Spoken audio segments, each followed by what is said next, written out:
আসসালামু আলাইকুম ভিউয়ার্স, স্বাগতম জানাচ্ছি ক্রিয়েটর প্ল্যাটফর্মের আর নতুন একটি ভিডিওতে। আজকে আমরা নেভিগেশন সিস্টেম নিয়ে কথা বলবো। অনেকে আছেন যে ফোনের মধ্যে মোবাইল ফোনের মধ্যে বাটন পছন্দ করেন, আবার অনেকে আছেন যে এটাকে হাইড করে রাখতে চান, গেস্টার্স মোডে রাখতে চান। তো এক একটার এক এক রকমের সুবিধা। তো আজকে আমরা দুটোই দেখিয়ে দিব। আজকে আমি রেডমি ফোন থেকে দেখাচ্ছি, আপনারা চাইলে যে কোনো ফোন থেকে করে নিতে পারেন। তো আর কথা না বাড়িয়ে চলে যাবো মূল ভিডিওতে। তার আগে বলে রাখতে চাই, যদি আমাদের চ্যানেলটি সাবস্ক্রাইব করে না থাকেন অথবা চ্যানেল প্রথম আজকে নতুন এসে থাকেন তাহলে অবশ্যই সাবস্ক্রাইব করে যাবেন। চলে যাবো মূল ভিডিওতে। ওকে ভিউয়ার্স, আপনারা যারা বাটন কি চাচ্ছেন না, হাইড করে রাখতে চাচ্ছেন বা গেস্ট মোড কি চাচ্ছেন, তার সেই ক্ষেত্রে আপনার মোবাইলের সেটিং অপশন থেকে গিয়ে সেটিংয়ে যাবেন। তারপর এখান থেকে আপনি চাইলে সার্চ করতে পারেন, অথবা আপনি যদি একটু নিচে যান তাহলে হোম স্ক্রিন দেখতে পারবেন। আপনার মোবাইল ফোনের হোম স্ক্রিন অপশনটি থেকে তারপর সিস্টেম নেভিগেশনে যদি যান তাহলে এখান থেকে কিন্তু আপনারা অপশনটি পেয়ে যাবেন। আমি এখান থেকে না দেখে সার্চ করে দেখানোর চেষ্টা করছি, যাতে যে কোনো ফোনের আপনারা চাইলেই কিন্তু করতে পারবেন। তো এখান থেকে আমি জাস্ট নেভিগেশন লিখে সার্চ করে দেব। তো নেভিগেশন লিখে আমি সার্চ করে দিলাম।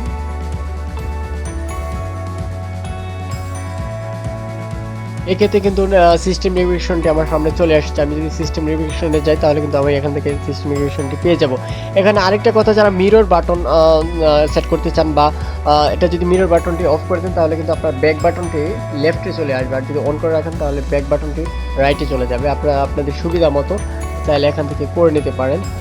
আমি আমার সুবিধা মতো আমি করে নিলাম। তারপর এখানে চলে যাব আমি বাটন সেভ। তো আমার অলরেডি বাটন সেট করা আছে। তারপরে আমি যদি হাইড করতে চাই বা গেস্ট মোড করতে চাই তাহলে গেস্টোর্সে যদি আমি ক্লিক করি তাহলে এখান থেকে লার্নে চলে যাবে। আমাকে একটি ট্রায়াল দেখাবে, আমি চাইলে ট্রায়ালটি দিয়ে তারপর আমি করে নিতে পারবো।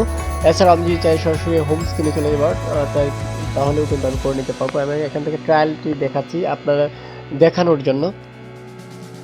তো আমি এখান থেকে ট্রায়াল মোডে আমি যেভাবে সিস্টেমটি কাজ করে ঠিক সেমভাবে ট্রায়ালটি আমার সামনে দেখাচ্ছে।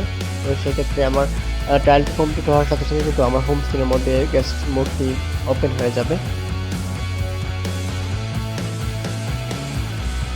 তো ইতিমধ্যে কিন্তু আমার এটা হয়ে গেছে, you are ready to rock দেখাচ্ছে। আমি একবার ডান দিয়ে দিলাম। এখান থেকে যদি আপনারা দেখেন তাহলে কিন্তু আমার গেস্ট মোডটি অলরেডি ওপেন হয়ে গিয়েছে। তো যাদের অলরেডি গেস্ট মোডটি আছে বা বাটনটি হাইড করা আছে, তারা চাচ্ছেন যদি বাটনটি অন করতে, সেক্ষেত্রে আপনারা আবার আপনাদের মোবাইলের সেটিং অপশনে চলে যাবেন। সেটিং অপশনে গিয়ে আপনারা সেমভাবে সার্চ বাটনে গিয়ে নেভিগেশন লিখে সার্চ করুন। তো এখান থেকে আবার পুনরায় বাটনটি সেট করার জন্য সার্চ বারে গিয়ে আমি নেভিগেশন লিখে সার্চ করে দেব। তো এখান থেকে আমি নেভিগেশন লিখে সার্চ করার সাথে সাথে কিন্তু আবার সিস্টেম নেভিগেশনটি আমার সামনে চলে আসলো।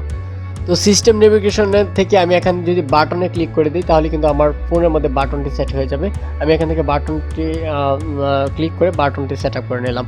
তো ভিউয়ার্স, এই ছিল আজকের ভিডিওটি। যদি ভিডিওটি ভালো লেগে থাকে অবশ্যই লাইক, কমেন্ট এবং সাবস্ক্রাইব করে যাবেন। দেখা হবে নতুন কোনো ভিডিওতে। সে পর্যন্ত ভালো থাকবেন, সুস্থ থাকবেন। আর অবশ্যই যদি সাবস্ক্রাইব করে না থাকেন তাহলে অবশ্যই সাবস্ক্রাইব করে যাবেন। আল্লাহ হাফিজ।